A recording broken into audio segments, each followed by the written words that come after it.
Hello, what is up mga ma'am, sir, ma'am? Ako po si Ralph Cifra, isang visual artist from Manila, Philippines. And today we are going to unbox and review the 1/9 scale FunJoy Honor of Kings na Hellfire Wukong na skin or action figure. Yan. Ang height niya is around 8 inches tall. Thank you very much Laruanan for sending this figure for unboxing, review, and customization. Yan. Ito yung box art niya. Meron siyang FunJoy logo sa upper left.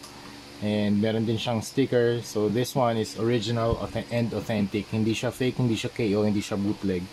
And also you have the Chinese text here sa baba. 1/9 scale, 2025, 10 cent, all rights reserved. Sa kabila naman, sa side of the box, a shot of the action figure na manipulated yung eyes, na para siyang nilagyan ng white.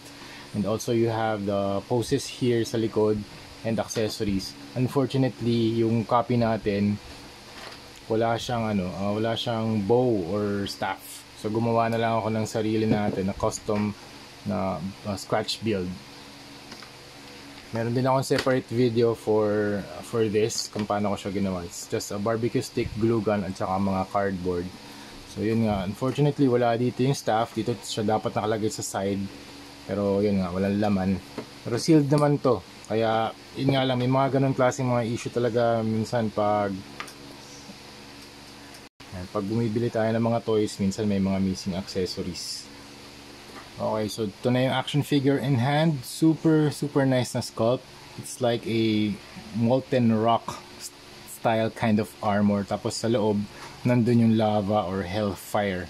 And then yung kanyang hair, painted with yellow, orange, at saka red-orange. So parang gradient type from lightest to the darkest color. Brightest dito sa may chin, sa kanyang face, and darkest naman dito sa kanyang tip of the hair.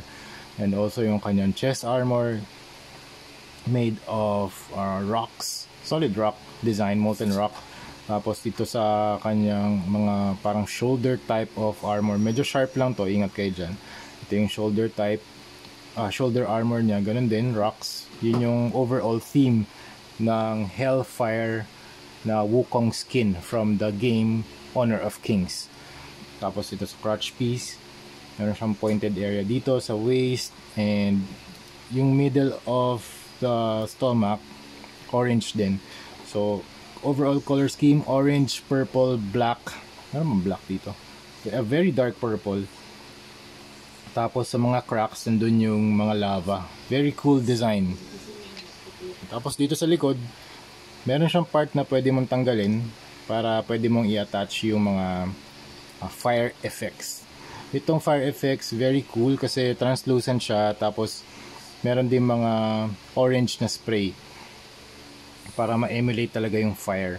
Okay, tapos pwede mo, magnetic din siya, pwede mo ilagay dito sa likod. Okay, and dito din,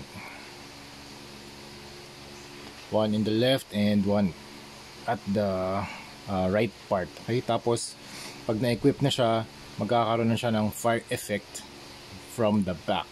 It's very cool. Tapos dito naman sa kanyang side skirts, meron siyang cloth type of material, pero soft plastic lang din siya. Okay, and then dun sa legs niya, meron din lava part dito sa may thighs, and then you have the armor here sa legs. Tapos yung kanyang feet is very wide, so tatayo siya kahit anong pose. Hindi niya na ata kailangan ng stand dito, pero FunJoy also provided a stand or base for Wukong. So nandito yung label ng kanyang name. Here's the oval na stand or base, and you have the pole. Ingat lang kayo dito kasi mahirap siyang i-bend. Okay, I think you need to hit this up para ma-bend yung higpit baka mabali kasi. Okay, tapos ito spring loaded para mag-grip nyo yung action figure. Okay, tapos meron din siyang mga accessories, 1, 2, 3, 4 alt hands, ng mga gripping type of hands, closed fists, and isa open palm. Tapos dito sa kanyang cloth na part, meron siyang mga patterns na mga lines, para siyang some sort of Aztec na mga lines or patterns. And then sa back, you also have the enormous tail na dark purple sa dito sa base, and then sa tip You have gradients of color green, red, and orange, and yellow. Okay. Just like dun sa game. Tinitingnan ko rin yung skin niya dito sa game, and ang ganda rin ng execution dito sa ng rendering dun sa game, and Funjoy did a very great job translating the armor from the game to the actual action figure. Okay, in terms of articulation, head can look up. Yan, medyo kulang lang to sa lalim kasi once na igalaw mo yung head, natatanggal siya. Okay, 1, 2, yan, 360 pwede rin naman. Tilt, meron din. Okay, ingat na lang din kayo kasi pag tinilt nyo ng more than enough angle, na tatanggal ka agad siya. Okay, so ingatan nyo na lang din pag tilt. Okay, tapos ab crunch that far, stretch that far. Tapos yung arms can do yan 360. I think pwede naman umikot yan 360. Can move up, down.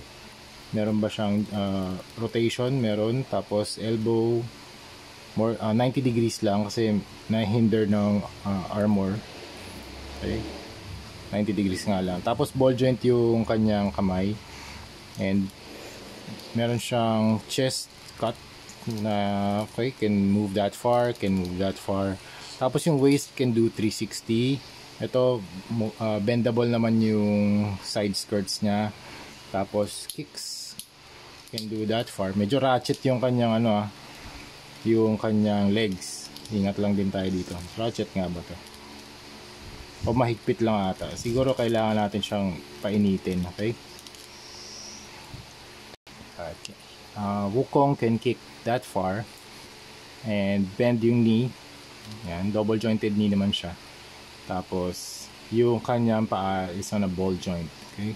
Ganda ng feet niya kasi malapad, tapos meron din mga extension ng mga nails para pag tumayo siya, very stable. Hindi siya natutumba kaagad.